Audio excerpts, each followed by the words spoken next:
లేవు. నువ్వు చేస్తున్నటువంటి క్రియల వల్ల, మంచి పనుల వల్ల నువ్వు పరలోకానికి వెళ్ళలేవు. నీవు మనసు మారాలా.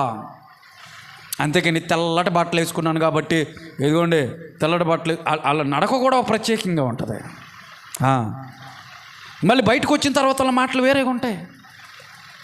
తెల్ల బట్టలు వేసుకున్నంత మాత్రాన నువ్వు పరిశుద్ధుడువు, పరిశుద్ధురాలు అనటానికి వీల్లేదు. మారాల్సింది నీ హృదయం మార్చబడాలా.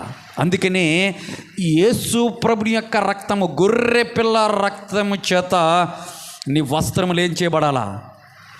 ఉతకబడాలా, క్లీన్ అయిపోవాలా. నీ వస్త్రములు అంటే పొద్దున్నే లేచి వస్త్రాలు నానబెట్టి సరుపులో నానబెట్టి ఉతుకుతున్నాం కదా, ఇప్పుడు రక్తంలో నానబెట్టాలా అనేది కాదు. అక్కడ